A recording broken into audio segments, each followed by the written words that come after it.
Alors là, vous savez, il y a 2 semaines, je vous disais qu'on allait lancer les critiques de séries sur la chaîne. Et bah, pour l'instant, c'est l'un des meilleurs choix que j'ai pu faire sur YouTube. Bonjour à toutes et à tous, on se retrouve aujourd'hui pour parler d'une nouvelle série Netflix, et pas n'importe laquelle, puisqu'on va parler de Dark Crystal, le temps de la résistance. Alors pour tout vous dire, oui, j'ai pas connu le film de 82 de Jim Henson et de Frank Oz, et je suis né bien après, j'ai pas grandi avec ça. Je sais qu'il y avait un projet de suite qui a eu lieu il y a environ 10 ans. Il y a une dizaine d'années, on pensait en faire une suite et au final, bah ça s'est transformé en comic book. Et ce week-end, je me suis totalement immergé dans cet univers. J'ai rattrapé le film, j'ai vu la série et on en parle. Dark Crystal, le temps de la résistance est réalisé par le français Louis Leterrier. Grand fan de l'œuvre originale et réalisateur de pas mal de films que vous devez connaître. La série est un préquel du film de 82, c'est important de le signaler, et nous retrouvons une nouvelle fois le monde de Thra et de son cristal. Ce dernier va se voir endommagé par les Skeksis, qui vont pouvoir y tirer un pouvoir magique. Pendant ce temps, et pour la survie de la planète, les Gelflings vont se soulever pour faire face aux Skeksis. Généralement, dans la vie, on fait des belles rencontres chaque année. Bah là, moi, l'une des plus belles rencontres de mon année 2019, et bah ce sera Dark Crystal. J'ai passé une grande partie de mon week-end à m'immerger dans cet univers, à rattraper le film, à voir la série, à voir le making-of aussi qui est disponible, le making-of d'1h30 qui est disponible sur Netflix, et j'ai kiffé ma race. Y a pas d'autre mot, c'est un univers qui est fabuleux, qui laissait déjà apparaître un gros potentiel en 82. C'était oui, un petit peu lent malgré le fait que ça durait qu'1h30, ça bougeait pas énormément avec les contraintes techniques de l'époque, mais là la série c'est de la folie, hein. Ça sublime absolument tout. Il suffisait déjà de voir le casting des voix des marionnettes pour voir l'ambition et l'ampleur du projet. On a Taron Egerton, Lena Headey, Sigourney Weaver, Alicia Vikander, Nathalie Dormer, Mark Hamill, Simon Pegg pour ne citer que. Et ce sera une critique, je pense, sans spoiler parce que pour tout vous dire, j'ai pas vraiment envie de parler de l'histoire. J'ai plutôt envie de parler de l'univers, de sa création, des marionnettes, de la technique, de l'impact de la série sur le film, du film sur la série, des musiques et d'une potentielle saison 2. Et donc du coup, tout ça oui, mais de vous donner envie de vous plonger dans cet univers. Alors oui, dans un premier temps, faut savoir que l'essence de ce projet, l'essence de ce film de 82, c'est d'être un long métrage entièrement tourné avec des marionnettes. Et c'est quelque chose qui me surprend toujours, c'est une charge de travail qui est monstrueuse. Vous le savez, mais mon film préféré de 2018, c'était L'île aux chiens, et on est sur des techniques de travail qui peuvent s'en rapprocher. C'est des heures et des heures de travail, de préparation, pour parfois enregistrer 10 secondes de film. Dans L'île aux chiens, on était plus dans de la capture d'image. À chaque frame, en gros, il fallait bouger un petit peu les petites miniatures. Fallait capturer une image, les bouger, modifier la bouche, recapturer une image, etc. Et là, on est sur quelque chose de différent. On est avec des marionnettistes qui ont leurs mains dans des marionnettes, mais tout le processus de création est assez similaire, que ce soit dans la création des décors et dans la création de tous les personnages. Et quand tu fais un reboot ou un remake, la question que tu peux te poser, c'est qu'est-ce qu'on garde de l'œuvre originale? Qu'est-ce qu'on garde du travail qui a déjà été effectué? Qu'est-ce qu'on modifie? Qu'est-ce qu'on améliore? Et alors là, c'est assez impressionnant, mais on garde absolument tout du film de 82. Il y a un respect total de l'œuvre originale, ça saute aux yeux, mais dès les 10 premières minutes du premier épisode, et c'est comme ça, mais jusqu'au bout. On a tout ce délire des marionnettes qui a totalement été repris pour la série, malgré notre ère du numérique, et c'est génial. C'est fou, mais il y a même des mecs qui sont là avec des télécommandes pour contrôler les expressions faciales. Et si vous suivez la chaîne depuis pas mal de temps, vous savez que généralement, tout ce qui est effets spéciaux, full CGI,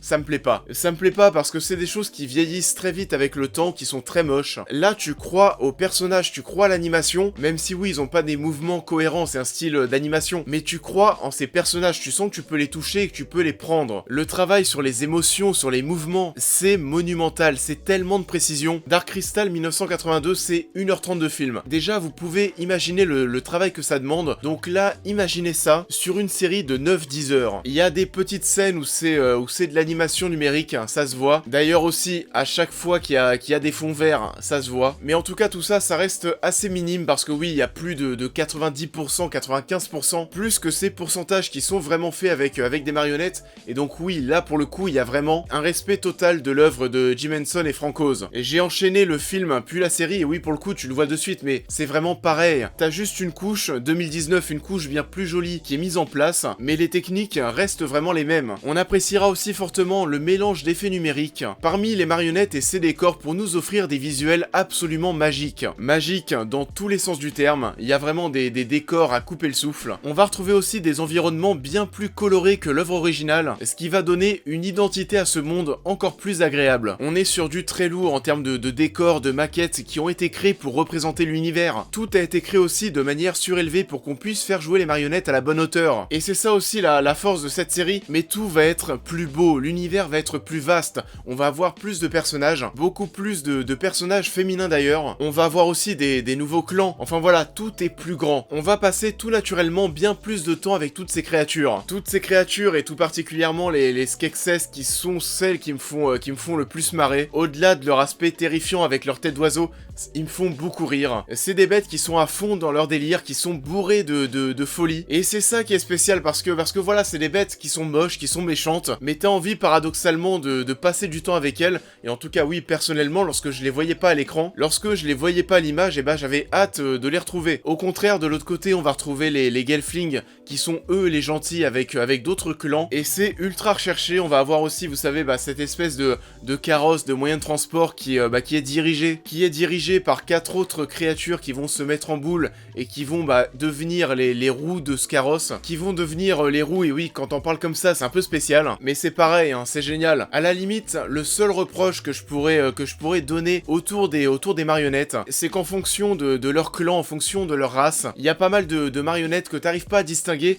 elles vont se ressembler quasiment toutes. On va avoir, vous savez, un accessoire ou une tenue qui va permettre de les distinguer, un accessoire aussi parfois sur la tête, mais voilà, ça reste plutôt léger en plus de leurs noms qui sont chelous. Le fait qu'elles se ressemblent plus leur nom, faut s'accrocher. Et avec tout ça et la richesse de cet univers qui a été étendu, on en arrive presque au point où au final, l'œuvre de 82 ressemble presque à un test, à un galop d'essai pour cette série. Pour avoir aujourd'hui un Louis Leterrier et ses équipes, des équipes aussi parfois qui ont déjà travaillé sur l'œuvre de 82, pour avoir toutes ces personnes qui sont des grands fans de l'œuvre de Jim Henson, travailler sur cette série et nous préparer cette saison 1 de Dark Crystal. Louis Leterrier, excusez-le du peu, mais qui réalise tous les épisodes, les 10 épisodes. C'est comme si le mec avait réalisé 5 films de 2 heures. Et je sais pas ce qui va ressortir de cette vidéo en termes d'émotion, mais j'ai vraiment été ébloui partout par cet univers, par les visuels, par les marionnettes, cette histoire, les musiques, putain les musiques, là c'est vraiment putain d'épique. Il va y avoir tellement de gros discours avec des musiques,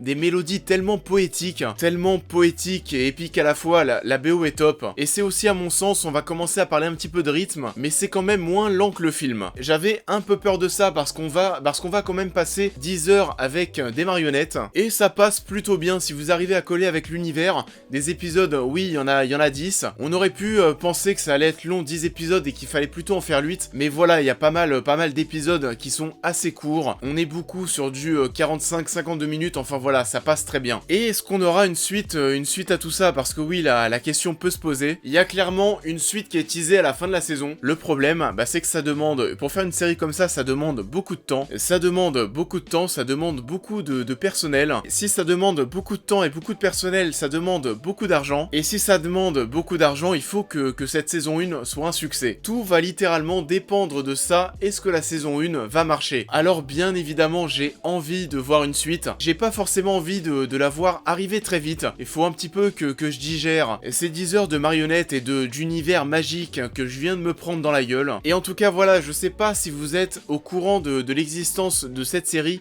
au courant même de l'existence de Dark Crystal, mais je peux que vous pousser bien sûr à essayer de découvrir tout ça. Vous allez peut-être me poser la question, à savoir s'il faut plutôt regarder le film ou la série avant. Et pour être totalement franc avec vous, vous pouvez mais commencer directement par la série. Commencez par la série, et si vous avez envie d'en voir plus ensuite, vous pourrez aller voir le film après, même si oui, la série sera pas terminée et il y aura encore des choses entre les deux. Mais voilà, pour découvrir Dark Crystal, commencer par la série, c'est peut-être une des meilleures choses à faire. C'est un univers qui pourrait vous émerveiller comme ça l'a fait avec moi. Je vous pousse vraiment à aller découvrir ça, et même si vous n'êtes pas sûr que ça colle, essayez de voir 2-3 épisodes pour voir un petit peu mais déjà à quoi ça ressemble, et en plus les techniques d'animation qui ont été mises en place et qui sont absolument prodigieuses. Dark Crystal, le temps de la résistance, est une incroyable prouesse technique. C'est une expérience qui vous semblera pour beaucoup assez unique, tant on croit en ce monde, en ses marionnettes et en la magie de cet univers. C'est une belle histoire, c'est un bel univers. C'est un bel univers qui tourne autour de ce cristal qui ressemble comme deux gouttes d'eau à ceux de Crash Bandicoot. C'est la fin de cette critique, j'espère qu'elle vous aura plu. J'espère vraiment que vous allez découvrir ce travail parce que déjà, faut une suite. C'est une saison 1 qui mérite d'avoir une saison 2, c'est une saison 1 qui mérite d'avoir du succès. Une suite qui va pas arriver de sitôt parce qu'il y a un travail monstrueux à faire. C'est des années et des années pour faire tout ça. Mais en tout cas, voilà, n'hésitez pas à vous plonger sur la série, à vous plonger sur le making of. Et n'oubliez pas, comme d'habitude, de liker et de partager cette vidéo, de la porter un petit peu sur YouTube pour qu'il y ait des gens qui découvrent Dark Crystal. N'oubliez pas pour les nouveaux de me suivre sur tous les réseaux sociaux, de vous abonner, d'aider la chaîne à se développer sur Tipeee et Utip. Et quant à nous, on va se retrouver mercredi pour une nouvelle critique. Et petite surprise, j'avais lancé un sondage sur Twitter pour que vous puissiez choisir la critique. Donc voilà, et tout l'enjeu de ce sondage, c'est de savoir si je vais respecter votre choix. On se retrouve donc bientôt, des bisous et à très vite.